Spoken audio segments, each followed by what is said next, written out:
Kliph Nesteroff is on the show today. Why is Kliph Nesteroff on the show? Who is Kliph Nesteroff, do you ask? Kliph Nesteroff writes a series of blog posts on the WFMU Beware of the blog. That's where you can find him. You can also do a Google search on his name. That is Kliph, Kliph Nesteroff, Nesteroff. The reason I love this guy and wanted to talk to him is he writes some of the darkest, seediest, most beautiful pieces on show business, on comedy specifically. He does other stuff, but the mob's included and TV's included, but he really gets into the nooks and crannies of the darkness behind old showbiz. You know, primarily 30s, 40s, 50s, 60s, you know, all of it. But he's great at it.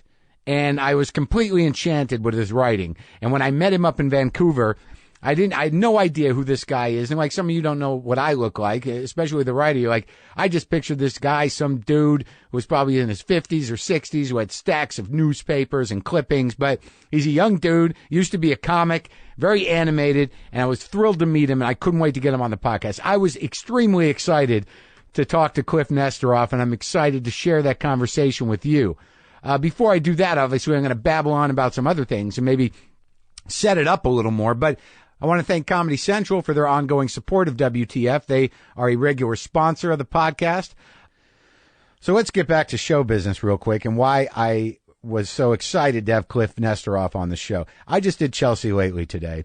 I don't do that show a lot. I've been doing it a little more because I accept the fact now that I'm a comedian and I should do shows that comedians do and do the job that a comedian does. I'm proud to be a comedian.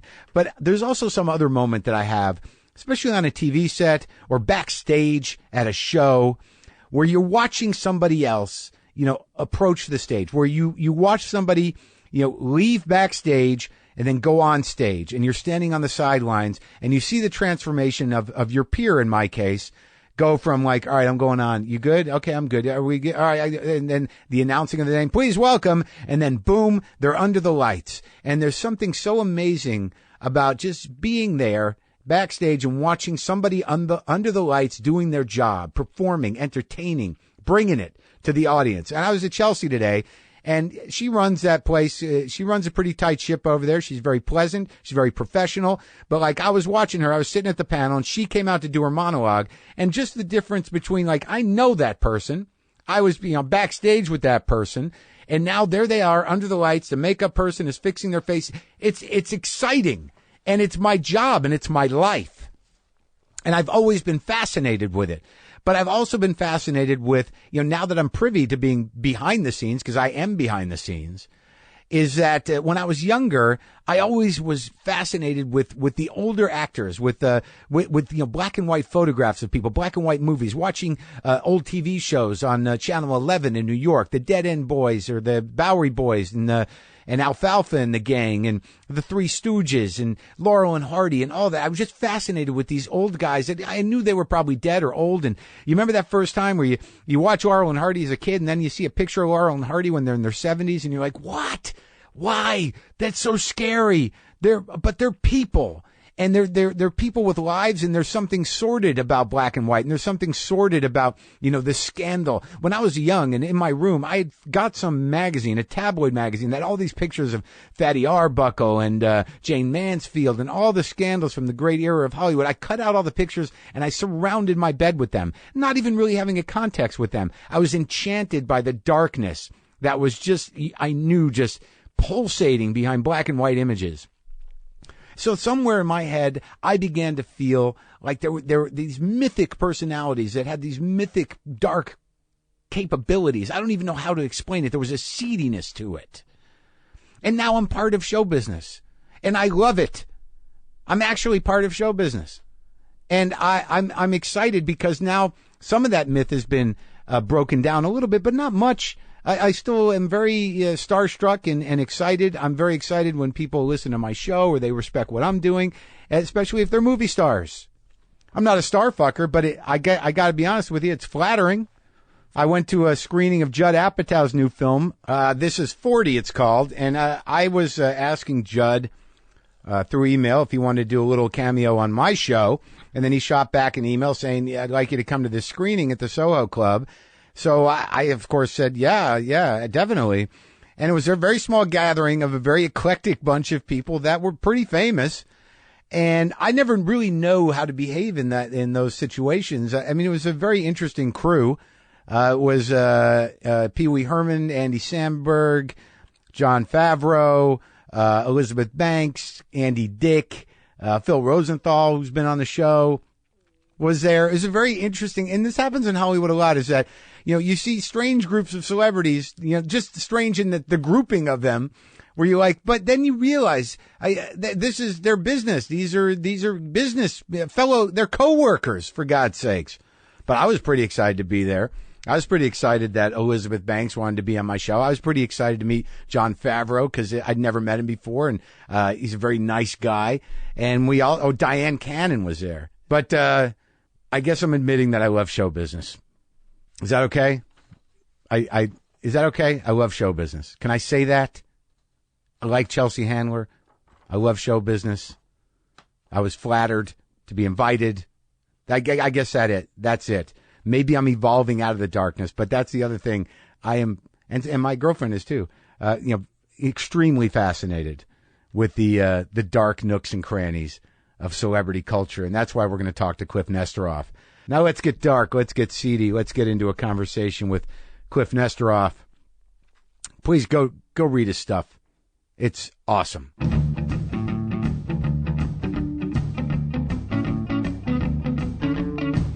Kliph Nesteroff. Nesteroff, no H. No H. Yeah, but I kind of like that aggressive pronunciation at the Hoff. end. Yeah. So, look, man, I don't know anything about you. Yeah. And I read your pieces on the on the WFMU. What is it? Return of the Blog, or what the monster? What is it called? I just say WFMU because I hate using the word blog. But but there's a name to it. Beware of the blog. Beware of the blog. This weird corner of the world. Yeah. Where you decide to publish some of the most gritty and insightful pieces on the guts of old comedy. And then I meet you in Vancouver. Yeah. And you're all lit up. Yeah.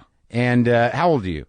I'm 32 now. Well, you're 32, but I wanted you to do the live one, but you were like, no, these Vancouver guys will get mad at me because you're a comic. Are you still a comic? No, I haven't been a comic for 6 years. I quit doing stand-up. I feel like I kind of peaked. Maybe that's not true. I didn't do it that long. I did it for 7.5 years. I really feel like you got to do it at least 10 to really be a comic. Why'd you quit? I think I kind of went as far as I could in Vancouver. It was either that or move, and I didn't really feel like moving to do stand-up.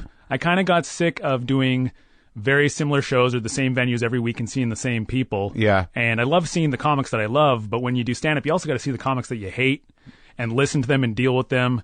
And I didn't care for that. It was just not enjoyable. And then on the no tolerance for the sadness of it. Well, that, and then on the nights that I wasn't doing stand-up, and that wasn't very often, my God, I enjoyed it so much. Doing stand-up, I was like, this is like real people. They're walking around at 8 p.m. Yeah. instead of waiting in an empty, dark room for an audience to show up.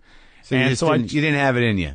I didn't have it in me. I mean, I had, in 2003, 4, and 5 in Vancouver, my stand-up act was, by regional estimations, very successful. What kind of bits do you do? What was your thing? I had 2 acts. One, which was just straight stand-up as myself, which wasn't successful. This is probably one of the reasons I quit. When I was being earnest and acting my own persona, it wasn't so hot. I also had a very gimmicky act where I did a character, which was kind of dark. It was sort of like my id. It was a real angry comic, which I wasn't, but I would do it as a character and make fun of all the things that I hated, including some of those comics that I didn't care for. And it was wildly successful. The audience loved it. What was the name of the character? Shecky Gray. Shecky Gray. Yeah. Uh-huh. And it became really, really popular and didn't really deserve to be so popular. But, one of the classic gimmicks in stand-up, which is almost always successful, is guys who talk loud and fast. Yeah. Whether they're funny or not. If they're funny, then they're even more successful when they talk loud and fast. You found that from your research in clubs and in general? I found that from my own act. Because I would do very similar material in my own persona in a measured pace, and people fucking hated it. I go, you assholes, this is the same brain where that other shit that you're laughing at comes from. Yeah. But it was delivered in such a fast, loud, hostile way that people just cheered for it. You don't feel like you're a hostile person? Not as my general persona, but I'm sure, like, when I was doing that character, I would get off stage and apologize to certain people. Maybe if the MC was a real hack, I'd say, hey, sorry about what I said. You know, it's all just an act. He'd go, yeah, I know. Yeah. It is all just an act, but it was all in my subconscious what I would have normally wanted to say, but would never actually cross that line. Did you find yourself alienating those other comics where they're like, yeah, he says it's just an act, but that guy's a fucking asshole? Maybe I would try and diffuse it by saying, oh, my character's an asshole. My character doesn't even like me. He thinks I'm a hack. And they'd be like, oh, yeah. So I don't know. They think you're just crazy. I don't know. Like, the act became quite successful, and I think rather than hate me, which I'm sure people did, there was a modest amount of ass kissing because of that degree, like a little bit of a deferment. Yeah. Whether that was, I don't whatever a comic's motivations are for that. Rickles used to apologize to people after a show. Right. And my grandmother said he apologized very nicely to the people after the show. But I didn't care for him, she'd say. Shecky Green she liked. Yeah. Now, I've read, I think the first piece I read of yours was probably that Shecky Green piece. And now you walk in, you're all upset. You just got a call from Jack Carter. Yeah, minutes ago, yeah. What are you doing with Jack Carter? And why? Well, for the past couple of years, I've been interviewing old comedians, generally speaking, as background for the articles that I write. You know, I glean information and stories from them and weave a narrative in an article I write. But I also transcribe these interviews and post them verbatim, just for the sake of interest. On the WFMU? On my own site called Classic Television Showbiz. Has a much smaller audience, but it's just real comedy nerds like reading these verbatim conversations with old comics. Old-timey comedy nerds. I mean, that's a rare thing. You know, it's still my belief that even the piece you wrote on Joe Ancis and Jack Roy, you know, was something that I didn't realize. You know, that, like, I found that in that piece that there was sort of a recalibration that needed to be done about the roots of modern stand-up. Now, I don't know if you had that intention, but, you know, in talking about, you know, Jack Roy, who became Rodney Dangerfield, and Joe Ancis, who was, you know, reputed to be the guts of Lenny Bruce intellectually, that, you know, because they were selling jokes and because, you know, Rodney had quit the business and wasn't his own thing, that if the amount of jokes that they did sell was true, then they're sort of responsible for a lot more than we think. And it puts Rodney in a whole new light for me. So, you know, these articles that you write are well researched, but the comedy nerddom, like, I'm that kind of comedy nerd, but I don't know if what you would call the new comedy nerds give a shit about this stuff. It seems like everybody that does stand up at least has some kind of affinity for the comedy they watched when they grew up, whatever that might be. They have some kind of historical context. I can't really gauge what kind of age group or who is more into a certain era than others. But I do like to, I love it when I do discover something that breaks the mold of what has always been believed. You know, and Lenny Bruce is considered a god, even by people like when Tracy Morgan went on Letterman and was kind of apologizing for his rant. He said, I'm in the tradition of Lenny Bruce, you know, I'm a truth teller. And I was just like, I don't think he's ever really paid attention to Lenny Bruce. And even that being said, our record of Lenny Bruce, literally the records, don't give you a good indication of what he really sounded like. And then that performance film of his is at the end of his career. So we really, listening to him or watching him, it doesn't seem as great as this myth has been made. Well, it takes a lot of contextualization. Exactly. I mean, even as somebody who would throw that word around when I was younger, you've really got to look at the historical context and you've got to see why what he was doing was so provocative. And then later, the information about him literally being made, you know, an enemy by the old boys network of judges previous to him becoming controversial. Sure. You know, that plays into it too. Like, I had no idea about that shit. Something I find fascinating, and I haven't written about this yet, and I want to, because certain myths just get passed on as fact over the years, and then we all believe them, and you start investigating, you find them contradicted. Mm-hmm. I discovered a couple comics that were busted for their language and their profanity on stage before Lenny Bruce. Right. And we all think of him as being the martyr, and I'm not taking that away from him at all, because what he spoke about was definitely more culturally significant and did take certain topics on that these other comics that got busted profanity didn't. Well, not unlike, I think, you know, whatever has become alt comedy. Once comedy aligns itself culturally with music and a sort of youth trend. Like, I think the guy you're talking about was just filthy, right?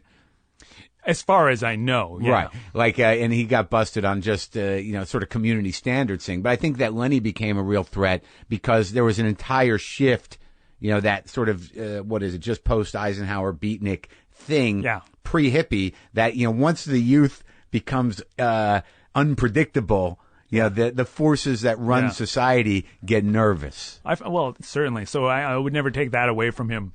But the martyrism that people usually speak of in Lenny, they talk about the language, and they say the whole reason we can say what we want on stage is because of Lenny Bruce, and that's only partially true. It's part of an entire cultural movement that he was part of with many others. The guy that I'm thinking of, whose name I can't even remember because I haven't written the article yet, I just found a couple Variety blurbs on him. He went to prison. He was a comedian that was imprisoned for 5 months. What did he say? Well, they didn't print it in the Variety. They just said profane language or lascivious material. So this is the 40s. You've got all the varieties? I mean, how far do your varieties go back to? Are you? I subscribe to a service online which is not cheap, where you can access all the old Variety. But it's not through Variety? Yeah, it is. It's from 1908 to the present day. But it's I actually put a fun drive on my website simply to subscribe to Variety. Variety Ultimate is the archive. And that's where you start?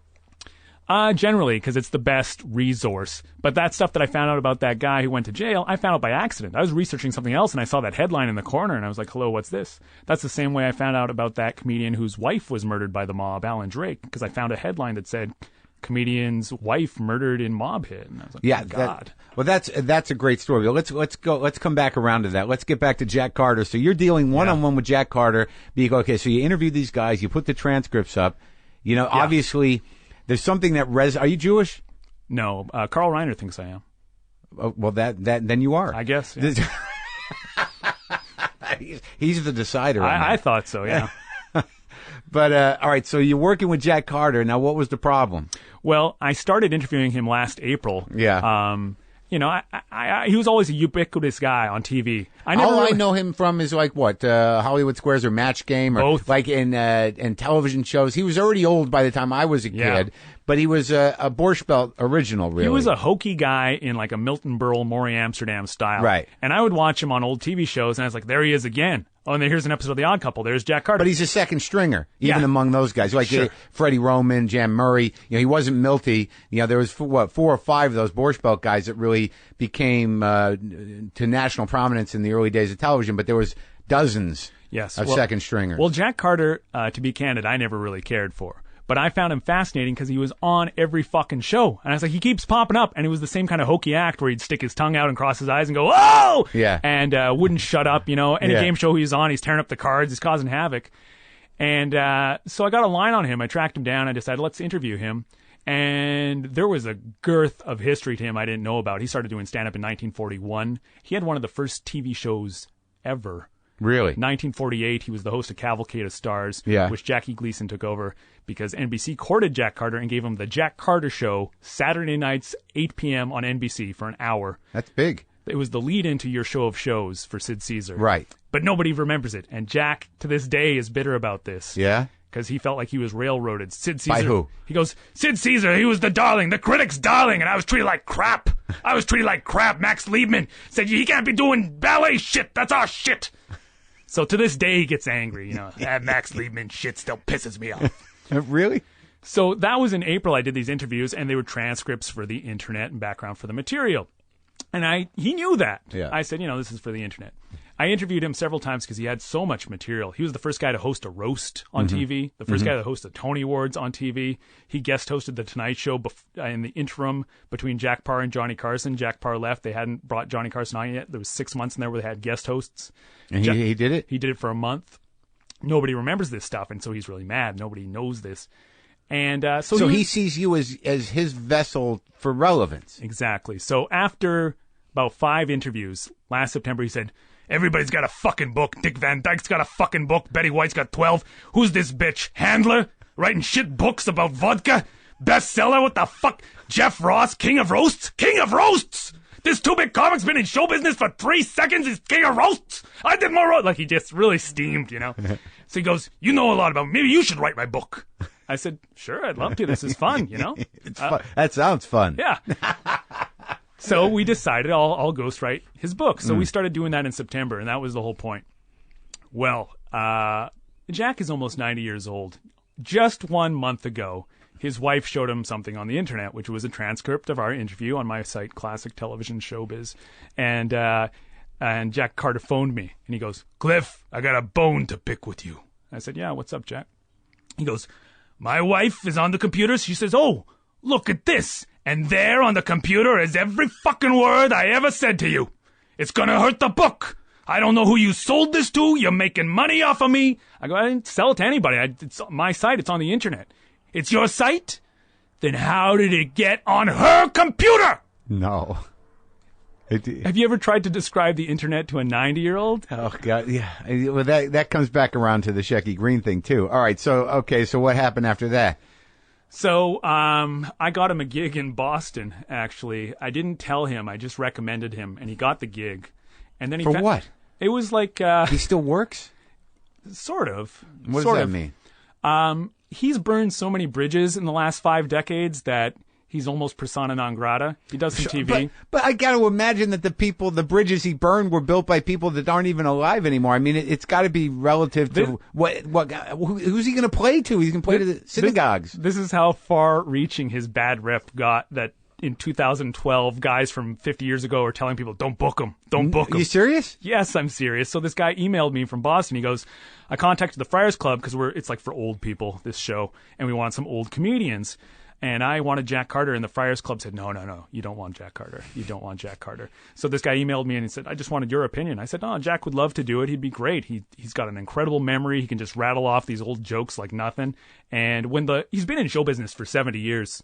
So when the light goes on, like he turns on. Yeah. You know, he can do it, even though he's frail and, you know. So he did the gig and it went well. And then he called me, or I called him the other day, and he goes, I did that show in Boston.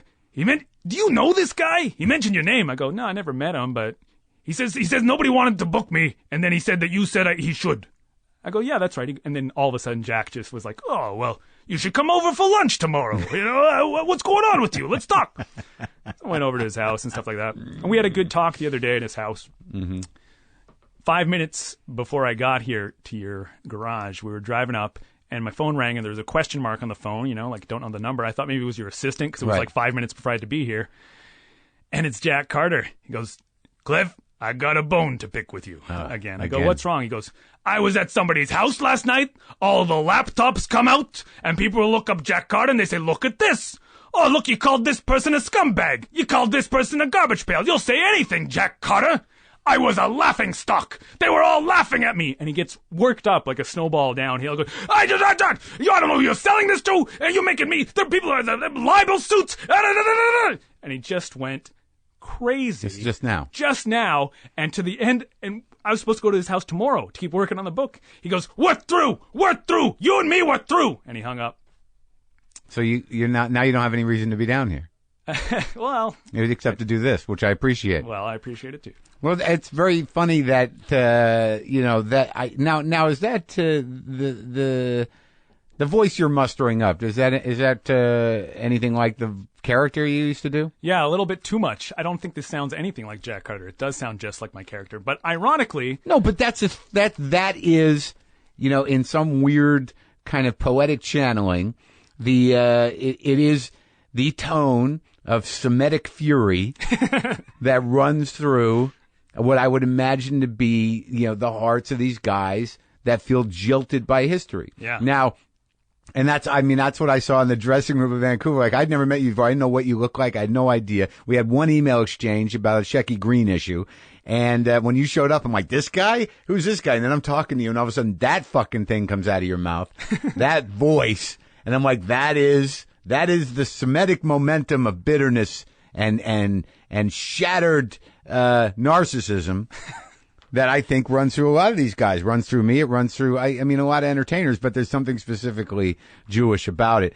But I just to tell my story so you know, I mean, I'd reached out to Shecky Green. Now, there's part of me that you're going to have to give me you're going to have to facilitate some context for me. There's a couple of guys. Like, and we'll go over that. I mean, I'd like to talk to Shelley Berman. Mm-hmm. What about Newhart? I think Newhart would do it. I don't have a direct line with him. Have you talked to him? No, I've talked to his assistant, but, he usually does interviews when he's, he does those fucking radio interviews when he's doing it some city. Yeah. Goes into St. Louis, he does the morning show. Well, I think not unlike you, that's hard to get them to understand what the interview is for. Yeah. And the Shecky Green thing was funny because I wanted to do Shecky Green. I wanted to interview him because my grandmother loved him, said he was great, and I'd heard that. I'd never really seen, there's no real footage of him That's right. doing what he's known for, which was improvising. And I think that your article on him puts him into context in a way that I'd never really thought of, that, the transition from the main room show to the lounge show is an interesting thing. And that on some level, not unlike the Jack Roy piece, what you're basically saying through your journalism is that he almost, I would say, not just, invented free association improvisation, or riffing with an audience. But I think because of the nature of them building these lounges and then having these entertainers in there before there were even stages in there, on some level, that's what the modern stand-up club really is. Right.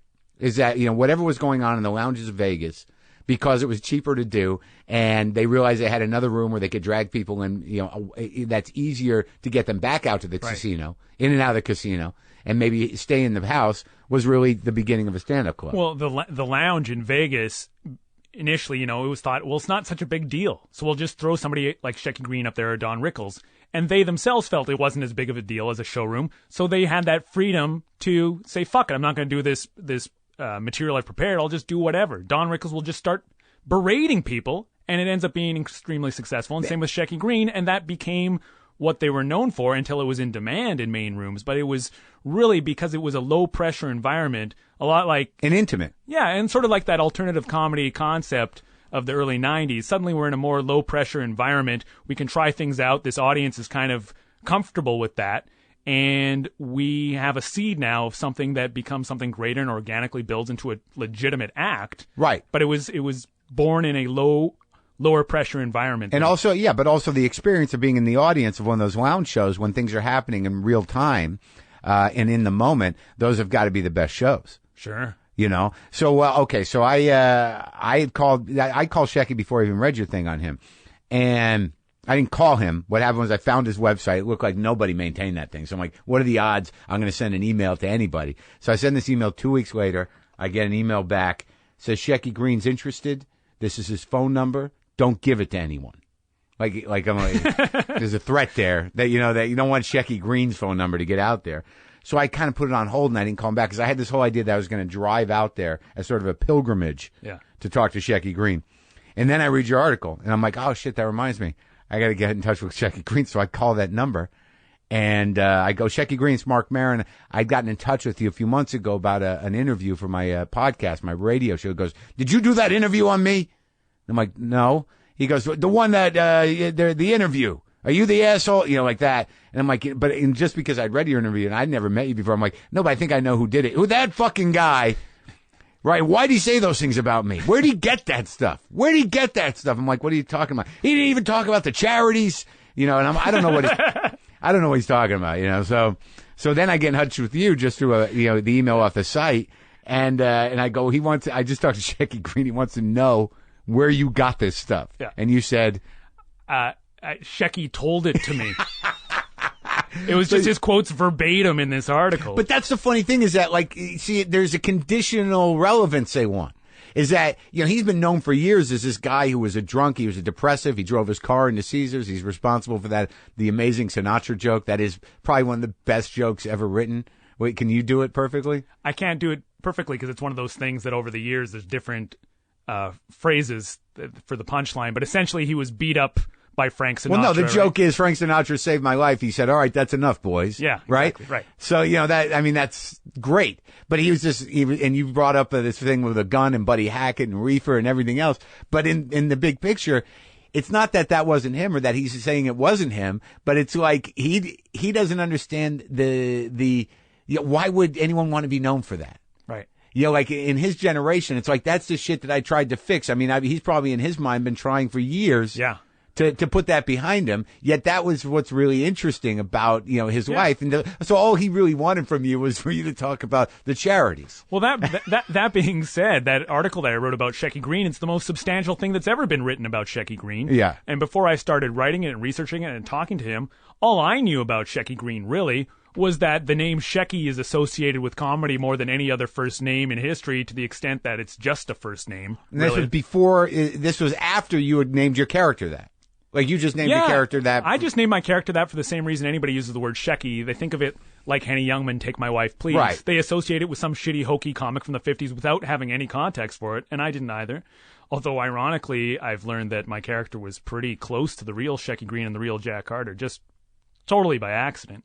But Shecky Greene, that's basically the introduction to the article. It's like people hear the word Shecky and they think of an old-timey, hacky comedian. The reality is something much different. He's not that. He was a very inventive, original comedian, and for that time, he was one of the most outrageous original comics there was. But it's interesting that he's one of those guys, unlike Shelley Berman or John Winters or Newhart or Jackie Mason or any of them of that time, Mort Saul and even Lenny Bruce, that for some reason he didn't have his shit together enough to have anybody capture his genius. In any real way. I mean, you try to look stuff up. He's made appearances on the Dean Martin Show. He's made appearances on Roast. But to really, think about the sweat and the intensity of a guy doing an hour plus, 2-hour improvisational rant fest, or just working with an audience in the moment, that so much of that stuff is uncapturable. But he must have not had his shit together to such a degree that he didn't even think to record it. I mean, I think there's a record or two, but I don't know if it's captures Well, he himself would admit that he never translated well to television. He never translated well to records. And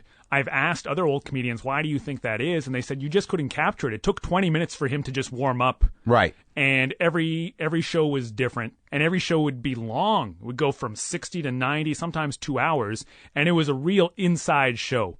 They would throw him on stage. Really, the big shows were at 2 a.m.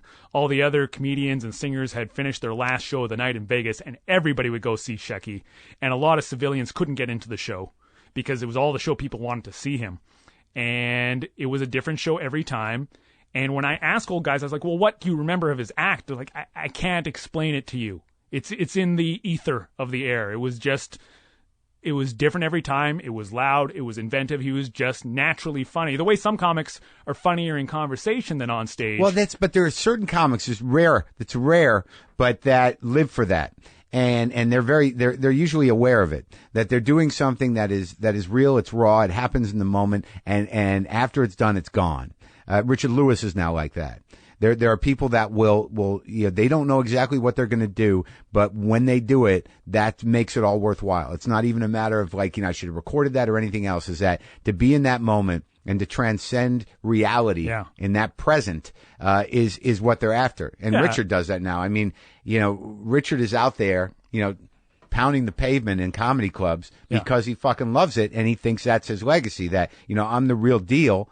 And I'm working better now than I ever have, and I'm completely open. I mean, I don't mean to be hokey about it, but that's stand-up in its purest form. I agree with you. And but it's not the greatest. It depends what you want. That's not the greatest for mass fame. So why don't you explain that to me? What you mean by stand-up in its purest form? Well, I mean, it's a live medium. That's what it is. I have many, many friends who are very funny, strong stand-up comics.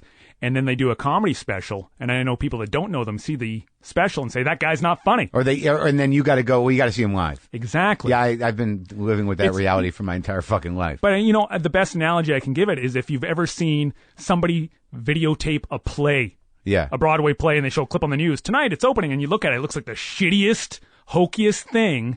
But if you were to see this play live, it might be riveting. Yeah, because you just can't film it and make it look or sound effective. Yeah, because what happens in a stand-up performance, if the entertainer or the performer is open, is that the relationship between the audience, the room, the comic, that it becomes an organic body, and that what you're feeling is something visceral. It's very, very difficult to explain that to anybody that hasn't done stand-up because it's such an inside thing. And also stand-up's very disposable. People see it on TV, and you have a TV medium. You have situation comedies, you have television, you have everything that's driven by jokes. And I've been saying this a lot lately. Any idiot can write jokes. Anybody can write a joke. And really, a good 75% of any of those idiots can do them on stage and have some effect. But, what differentiates them from a stand-up comic is how much of their heart and their self is invested in it. Well, think about how many comics evolve organically. Guys who start off funny, and could be great for 7-8 years. I find that the height of their art is when they just unleash. They get so comfortable on stage after 15 years that suddenly something snaps and they become much more honest than they used to be. That's right. That to me is like pure comedy. That's right. Pure art.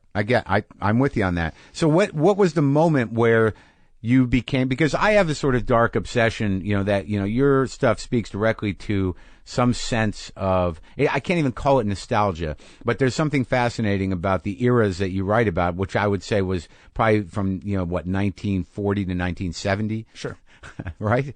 That, that was that weird evolution of show business from what was legitimate kind of show people to sort of what happened once the culture changed dramatically, and that group of show people and show business tried to evolve with it, and it got kind of messy and interesting, right? Well, one thing that Gerald Nachman in his book Seriously Funny, I think most people have read that are into comedy, the rebel comedians of the 50s and 60s, his thesis is that in the 50s, guys like Mort Saul and Lenny Bruce, Bob Newhart, Jonathan Winters transformed stand-up comedy from being the kind of comedy where a vaudevillian or a Catskill guy would memorize a joke book and do stand-up to this new breed of guys that wrote their own material and did it from sort of an intellectual perspective. But it's sort of like the auteur theory in France, right? His theory isn't flawed, but what he doesn't say is that now there was these two worlds that actually existed together.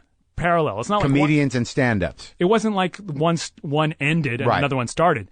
Shecky Greene and Shelley Berman are the exact same age. Right. So they were still performing alongside each other, doing a lot of the same clubs. And then guys like Bob Newhart would get booked into a place like Vegas, and it didn't fly so well. Like the audience wasn't adjusted to this kind of comedy. Yeah. Because it wasn't general.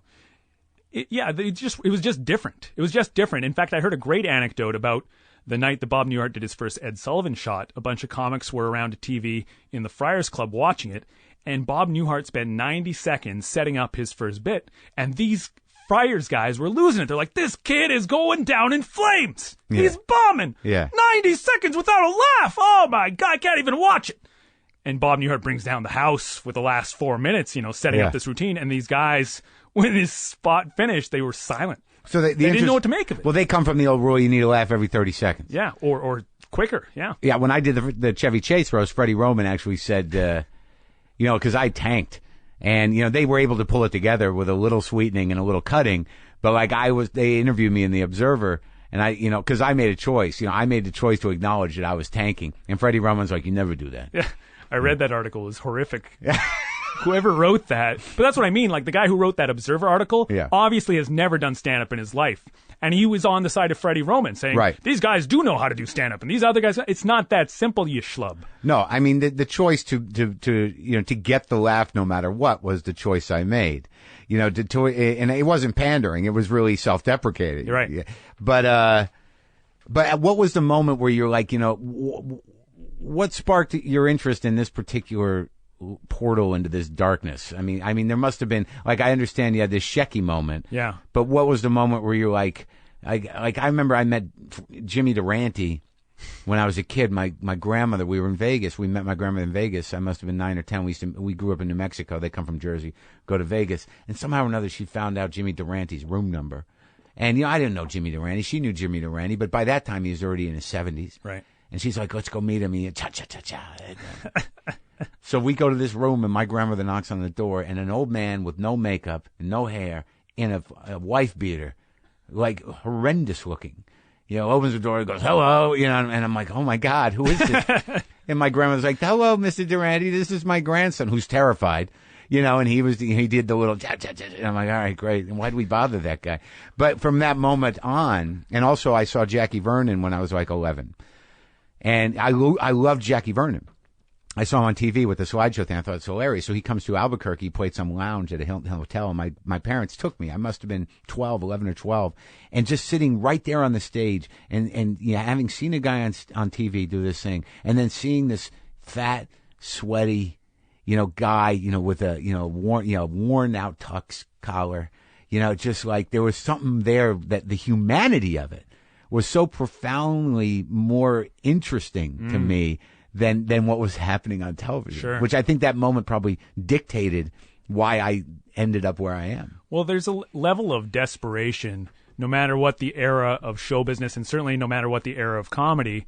And people that dismiss that old-timey comedy based on what they see on TV or hear on the radio don't realize what these guys went through when they were doing their live shows in that era. It was very similar today, when you're starting out and you have to do these horrible dives. Back then, these same guys were schlepping around these horrible fucking dives, bombing hostile audiences, hecklers, drunks, and one element that we don't have today is the mob. They had to deal with the mafia all the time, and they had to please them. If they didn't get booked. Well, that was a very interesting thing. Another thing I learned from your thing, like when I am, as I sit here talking to you, like I realize that your pieces have really changed my thinking around that time, and also, explain something to me. That when you watch Goodfellas and you watch the sort of intimacy, even in The Godfather, with the story about the Frank Sinatra character. You don't really understand what that relationship was, and I thought that you explained it very well. That coming out of Prohibition, I mean, there was a big shift, right? Yeah, big time, because the Prohibition was how the mob established itself. It's where their wealth came from. It's where their power came from. So when Prohibition ended, there was this panic. It was like, are we going to lose our power? We've lost our market. What the fuck do we do? And plus, we've got all this booze. Yeah. We've got a surplus of booze, and there's this chain of command where our suppliers of booze are mob guys from here, and these other mob guys run it across the border from here. It was a whole chain of command in terms of the who network. was employed. Yeah. So that was in jeopardy. So what do? They already had the speakeasies.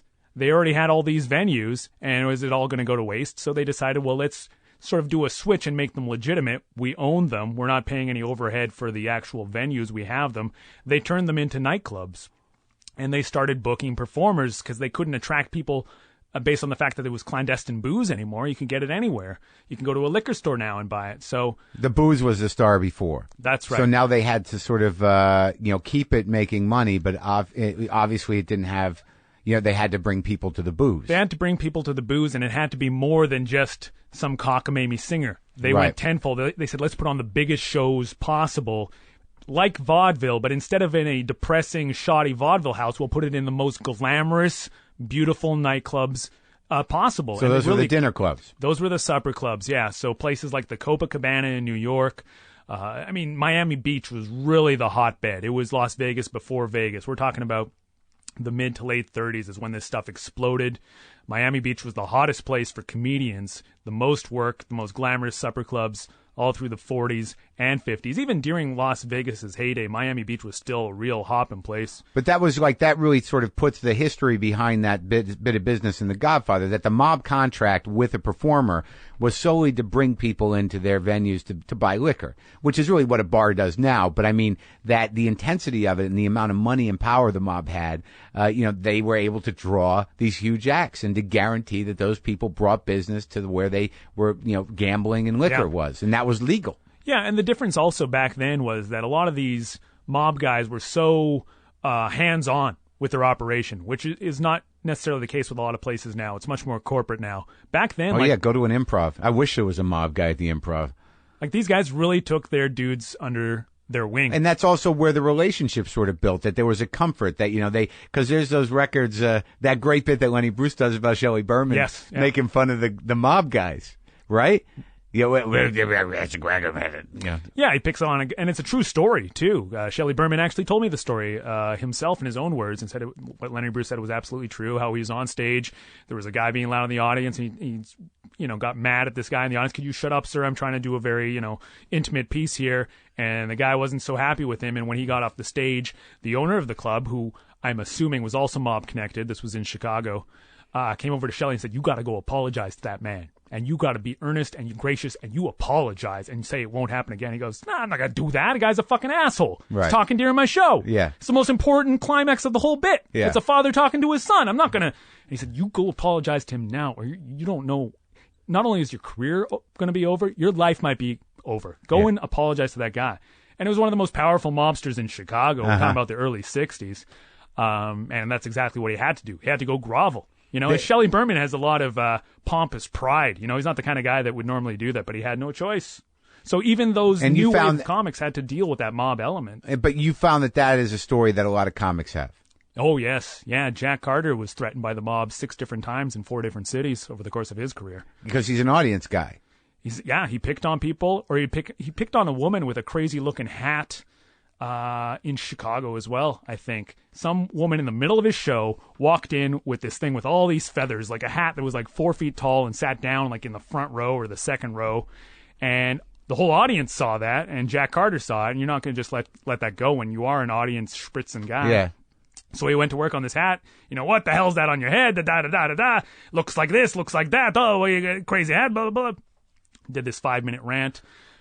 Got off stage, and I think it was Jack E. Leonard, the predecessor to Don Rickles, the original insult comic of that era, ran into Jack Carter's... Was he the guy who had his throat cut?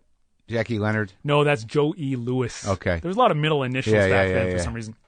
But Jackie Leonard ran into Jack Carter's dressing room. He says, go upstairs, go to your hotel room right now. Right now. You're in big trouble. And Jack Carter didn't know Jackie Leonard. Never met him before. He just thought it was some crazy fat guy in a white suit. He goes, what are you? Get out of here. Yeah. He goes, kid, I'm telling you, run to your hotel room. And these mobsters came hammering on the door. But luckily, Jackie Leonard, who was from Chicago, was a darling of the mob. He was one of the mafia's favorite comedians. So he was able to calm these guys down. The kid didn't know what he's doing. He's green. He's green. I'll take care of him. Let me deal with him. I'll wise him up. Just let the kid alone. These guys had their guns out. They were ready to kill Jack Carter. And this was at the start of his career, like in 1950. That's mind blowing to me that you weren't just dealing with club owners or offending a studio executive. There was a time where if you pissed off a soldier, you had to do a sit down with the capo and work this shit out. That's right. Because the soldiers are going to be the guys that want to hang out at the clubs. Usually the capo, if a big guy's in the room, they're going to let you know the big guy's in the room, but you never know who these guns are, right?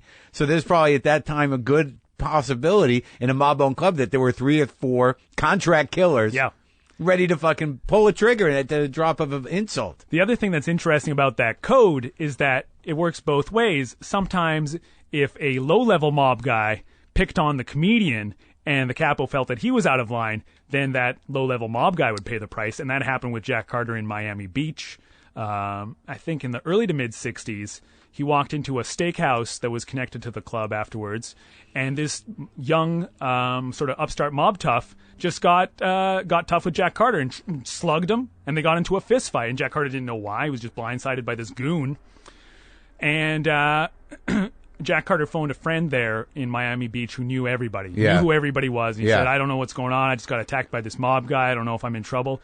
And he said, describe the guy for me, his friend said, and he did. And he said, yeah, I think I know who that was. Was it at the Place for Steak restaurant? He goes, yeah. He goes, okay, stay in your hotel room. Don't go anywhere until I call you. I'm going to make a phone call. He phoned one of the Fischetti brothers in Chicago and explained the situation.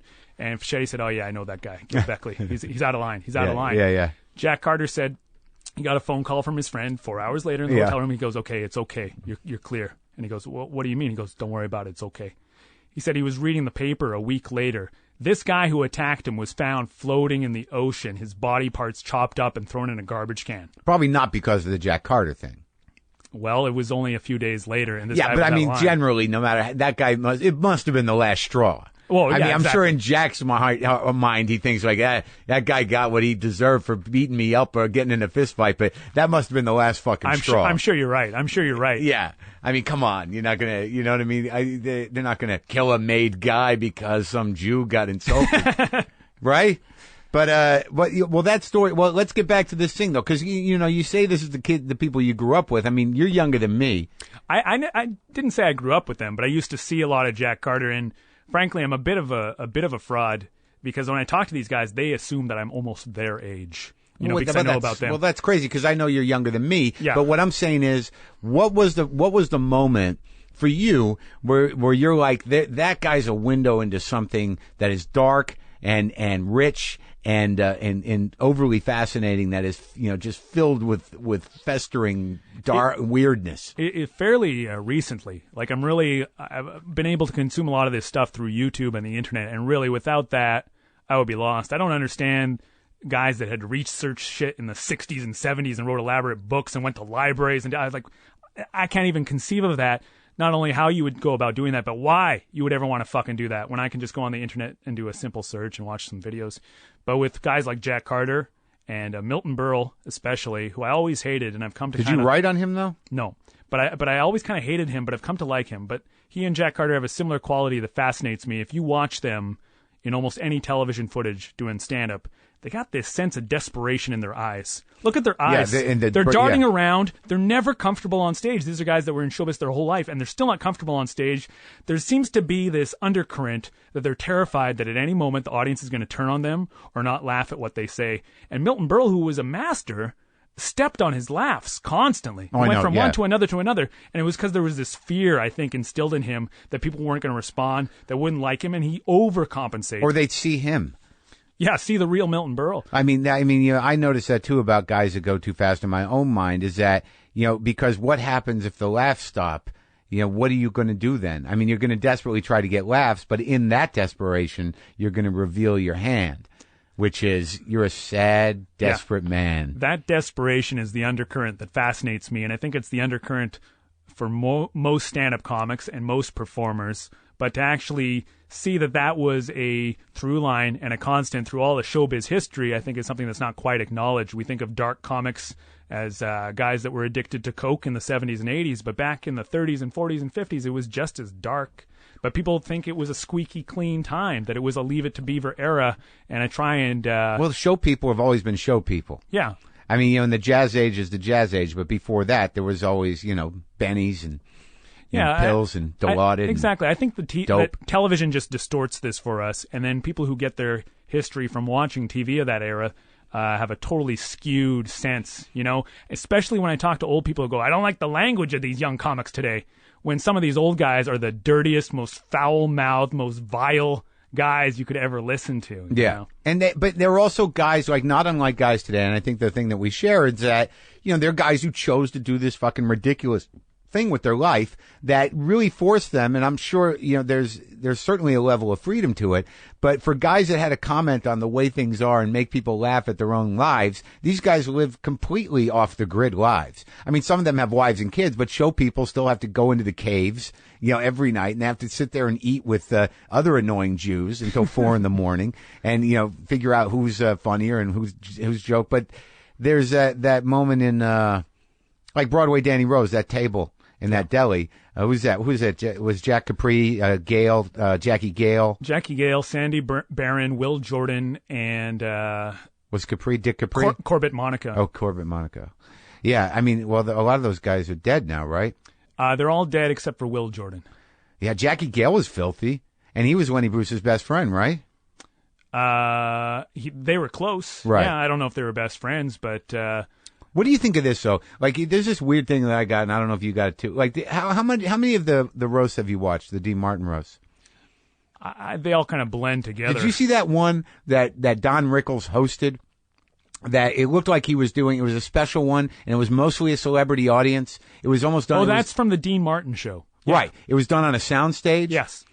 Now, let me ask you something, because I have not had the opportunity to interview him yet, and I was hoping to, but he's had death in the family recently. There's undeniable vicious rage in that guy's face, is there not? Especially when he was younger, yeah. And because he's such a sweet guy, and there's this idea that I'm just having a good time, but I've never seen a fury as intense on a guy's face as that. And there's moments. Well, that being said, though, that performance, which is from a staged episode of the Dean Martin show where they would invite this exclusive celebrity audience and have Don Rickles do his thing that he did in the nightclub. Right. That was his big break. He had already done sitcoms, but in terms of stand-up, that was his big break. That one thing. Mm-hmm. So I think the pressure was on for him to deliver in a way he had never delivered. I didn't realize before. That was the context of that performance. Yeah, because he had done television before. He had done an episode of The Addams Family and shit like that, but he had never really done his stand-up act. And it was kind of unprecedented to give anybody that amount of time to do stand-up on TV, because I think that's a 15-minute performance. It's amazing. And he's on fire. There's one moment in that performance that is staged, unfortunately, and it's when Bob Hope walks in from the back, and the camera cuts to him immediately and shows him coming in with a newspaper and sitting down in the back, and Don Rickles says, "Oh, Bob Hope's here. What's the war over?" And this is during the Vietnam era.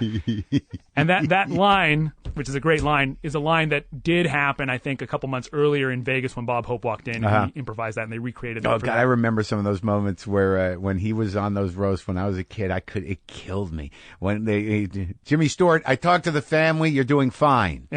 Oh, God, he was fucking great. But what I was getting at is that there was something that irritated me in the documentary about Don, and I love Don Rickles, but there was definitely this thing where Lenny Bruce was brought up briefly, and I don't know if he brought it up or someone else brought it up, but there was this thing that's sort of like, he was with the drugs and this, that there was definitely a schism between guys who played it straight and guys who were fucked up or guys who couldn't keep their shit together. Was there not? In your mind or in your research?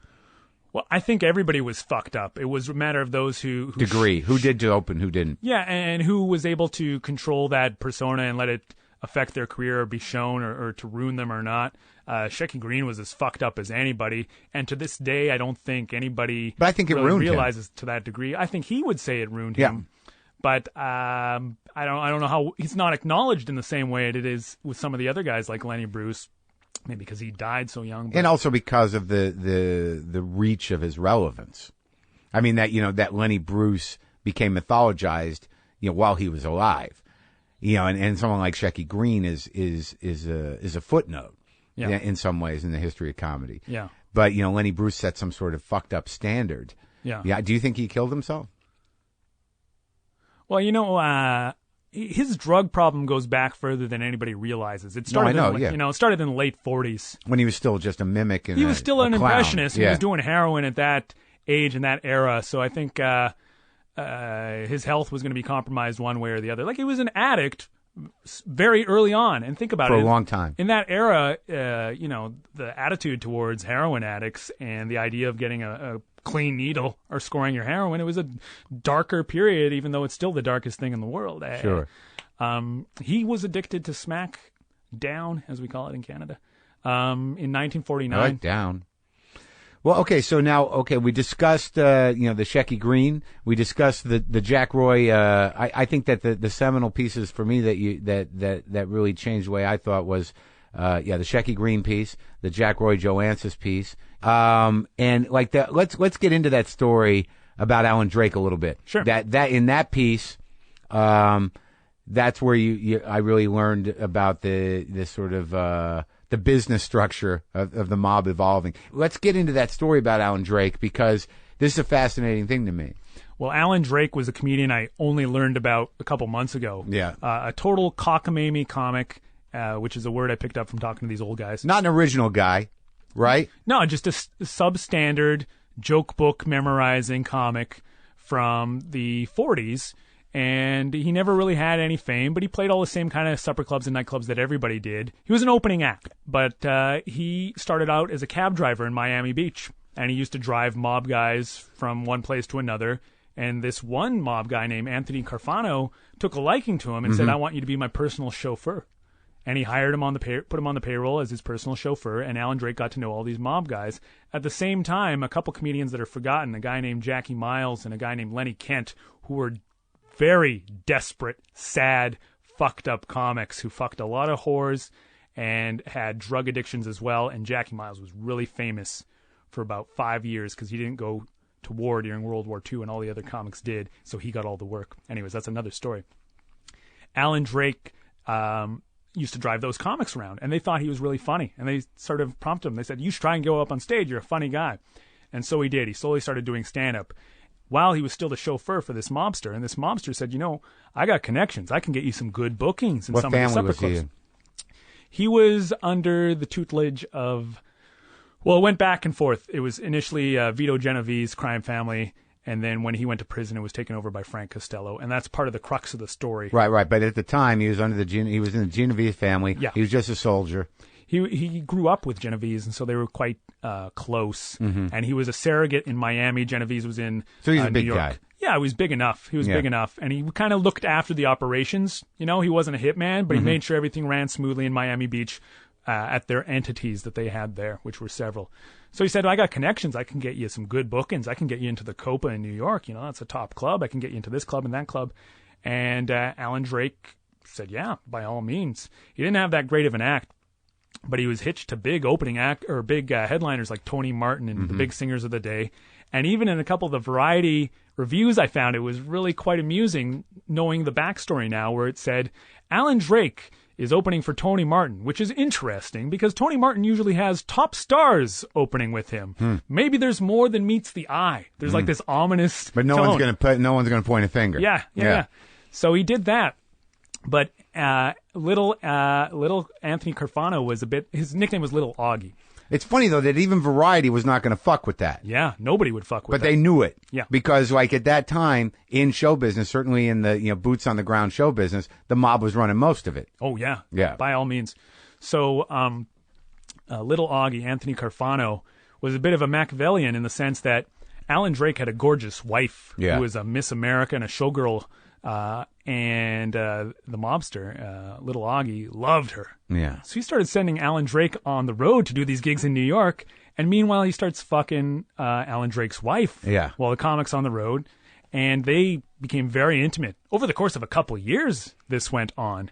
And he's calling his wife at home saying, sorry, baby, I'll be home soon. Yeah, you know, I'm working a lot. Exactly. She's like, okay, honey. Yeah. So Alan Drake's star is rising. He's becoming not a big star, but he's playing all the big rooms. He's getting a lot of attention and a lot of exposure. But he wasn't ever going to become a big star because he wasn't that good. He wasn't that talented, but he had the mob helping him. You know, It's like anything that's manufactured even today. You know, musicians that aren't that talented, some corporation push them. Yeah, exactly. So, long story short, and you can read it in this WFMU article called "The Comedians, the Mob, and the American Supper Club" on the WFMU site. But Little Augie, Anthony Carfano, got into trouble with the Genovese and Costello warring factions. There was a power play at the top of the mob because Genovese went to prison and Costello was appointed head. When Genovese got out of prison, he wanted to be head of the family again, and there was this power struggle where that wasn't going to happen. Well, Frank Costello, there was a hit on his life. A bullet grazed his head. He survived, but he stepped down for the sake of his life.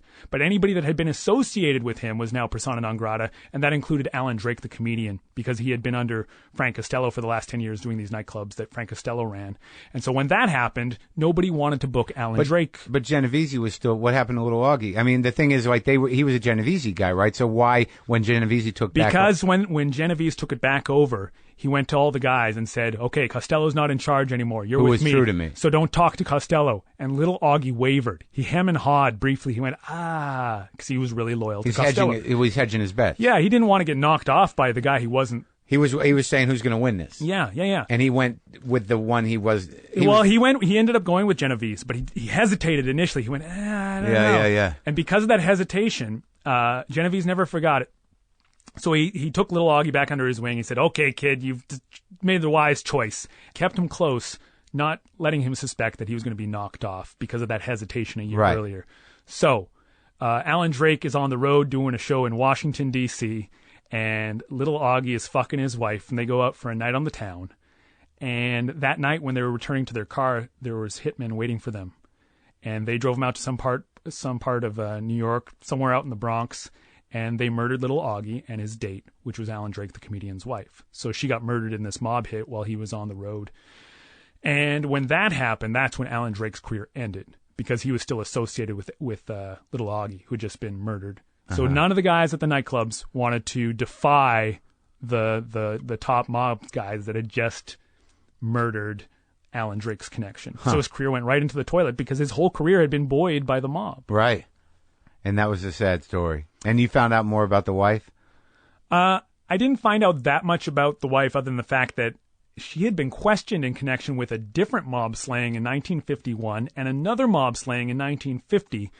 So she's a mob groupie. She could have been very well a decoy for certain mobsters that were going to get murdered, where she went on a date with them and led them to a place. That's just total speculation. And then Alan Drake went on to obscurity. He kept doing a bit of stand-up for the next decades in the gigs that he could get.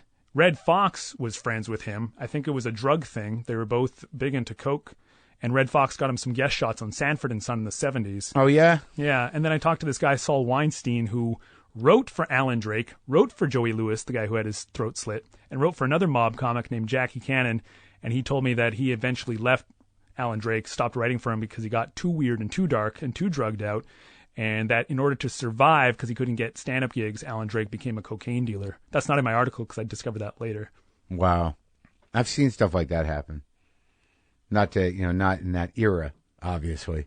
That's a fascinating story because I think all the stories that we've talked about are sort of, junctures in how we see that period of comedy. Now, let's talk about Richard Nixon on Laugh-In because, your insight into that, like that was really a profound attempt for Nixon to try to co-opt the subculture a little bit. Yes. And it was not presented that way.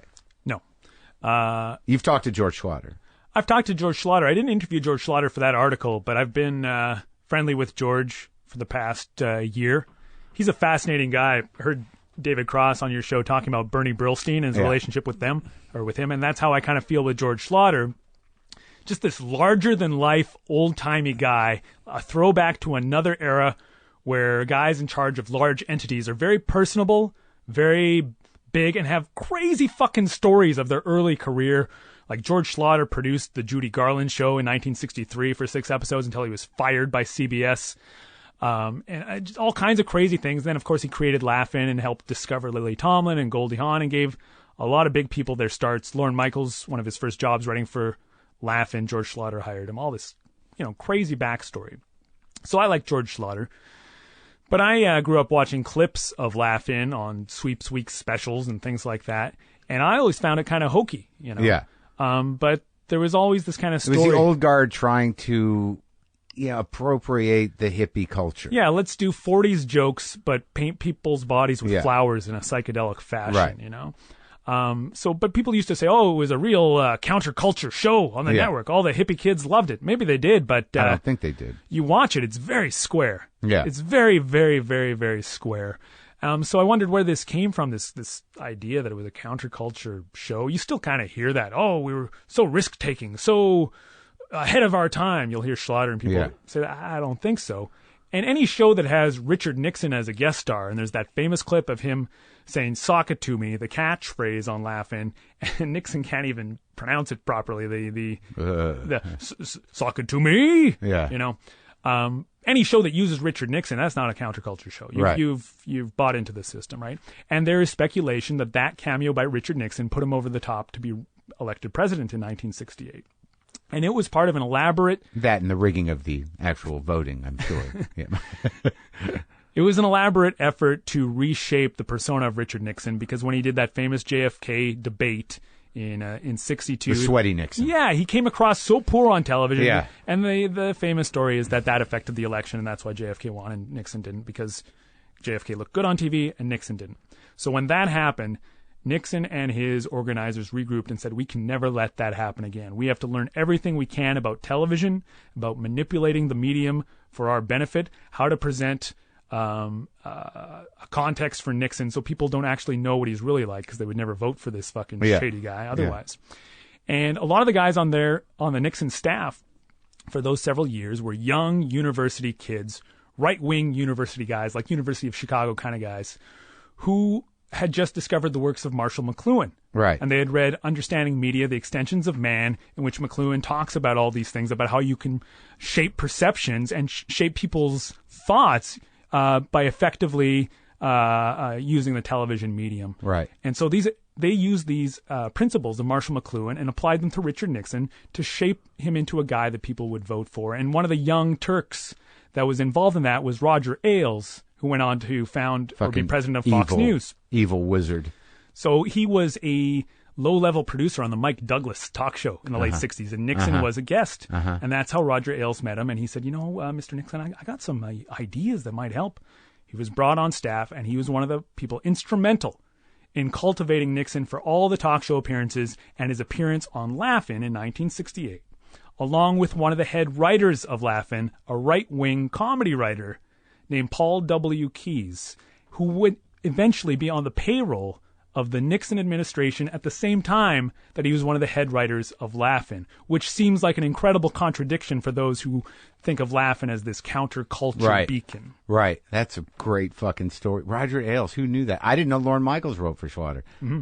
And that guy Keyes. Well, that stuff kind of happens a lot. And, you know, it's always amazing when you pull the curtain back from that shit. And you realize, there's no integrity to any of it. And, of course, that makes sense. It's not even far-fetched. Certainly not in the media landscape we live in now. It's fascinating. And there's a lot of stuff that when some of the Nixon tapes came out in the past few years, and you can actually listen to those crazy tapes, there's a conversation with Richard Nixon on the phone. He's phoning Dan Rowan and Dick Martin to thank them. They came to his birthday party. They fucking loved Richard Nixon. They were big fans. They made all this money from Laugh-In. They suddenly became these big right-wing guys, and they fucking kissed his ass. Well, but that also speaks a lot to the nature of show business. That, you know, as somebody who did politics in my own career, that, you know, most show business publicly is not political. Right. And just to close off, I know you wrote a piece on Pigmeat Markham. You know, what was your fascination with him? I try not to write about race factors too much because it makes me a bit of a polemic, and then the comment sections are filled with people on both sides, either dismissing my assertions or saying that I don't know enough about it, which is probably true. I have no education. But Pigmeat Markham was one of the original sort of, I think it would be called still the Chitlin Circuit at that time. And, you know, between him and Red Fox, there was very little crossover at the times that they came about, correct? Yeah, the black comics were not considered television friendly. Black comics that were huge stars in the black community and even in some of the white nightclub community did not get television exposure. Although Ed Sullivan, to his credit, gave a lot of black comics a lot of exposure as early as the late 40s, including Pigmeat Markham. But my fascination with Pigmeat Markham was the arc of his career, because he was an old-timey comic that suddenly... He probably did minstrelsy, did he? This is the thing. In the article, which is called Last Man in Blackface, this I found astounding and amazing, and I still don't quite understand it, and this is why I wrote that article. We all know about white acts doing blackface from the 1880s right through till the Second World War. What I didn't know was that black acts like Burt Williams and Pigmeat Markham wore blackface. Sure. Yeah, a lot of minstrelsy was black. That blows my mind. A guy that is African American puts on burnt cork and doles himself up like a white performer doing blackface would. I couldn't understand the reason why. And I never came up with a proper conclusion. I found 4 different theories in my research. One was that some black performers couldn't get booked in white venues, so they would pose as white in blackface. There was another theory that Pigmeat Markham said that that's just what you did when you broke in. Everybody did it, so he did it. But he got so comfortable with it by the 30s, he couldn't go on stage without it. He was totally insecure without this black cork mask. Yeah. Well, I think also what it speaks to is it's sort of a consolidation of the black stereotype that, you know, you had the white interpretation, which was, you know, over the top and awful in minstrelsy, but that became the standard identifier of what black was in show business. Because I know that black minstrelsy was real. I mean, and they happened at the same time. Yeah. But I think it was just a standardization of the black type, the stereotypical type. Well, I found it fascinating, and Pigmeat Markham was the last black performer to stick with that. Even after the Second World War, he was still... And he was on Laugh-In as well, wasn't he? Yeah, that's when his career came back, and there was a crossover with white audiences. But Here Comes the Judge. Yeah, but the NAACP tried to kill his career because he refused to stop performing in blackface after the Second World War. He said, I've been doing it my whole life. Don't tell me what to do. I'm a veteran performer. I know how to perform. Yeah. And the people love it. Go fuck yourself. So his career actually kind of floundered, maybe under the pressure of the NAACP. He stopped getting booked in a lot of black clubs. And in the late 40s through the 50s and the first half of the 60s, he became very obscure. Older black people remembered him from the Apollo, and he still did some stuff with Moms Mabley, but his career was not the same until Laugh-In. Pigmeat Markham started doing cameos because Sammy Davis Jr. was a guest, and he did a Pigmeat Markham bit. And it got a huge response, and he did the catchphrase of Pigmeat's, "Here come the judge." That's where that comes from, which Pigmeat Markham did in the 30s.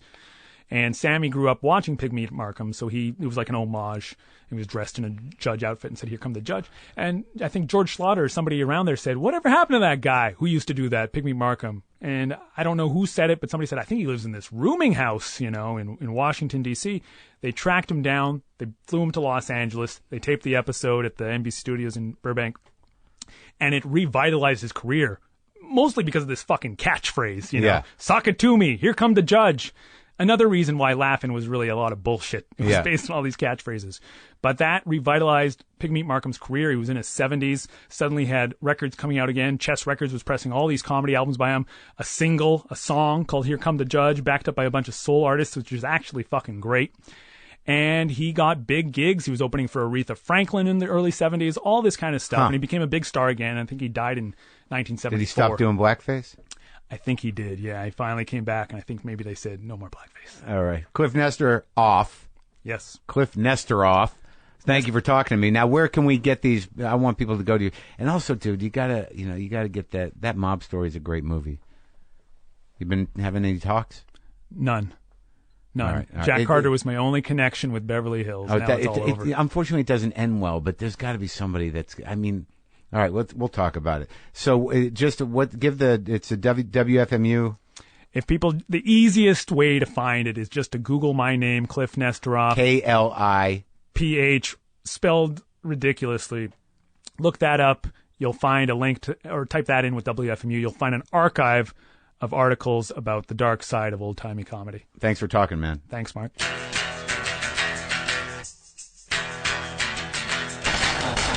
That's it. That's our show. I hope that was engaging for you. I certainly love talking to Kliph. And go to the WFMU Beware of the blog, or whatever. Do a search on Kliph's name, KLIPHNESTEROFF, to read that stuff. It's great stuff. He's just a great writer on a very specific subject with a great tone.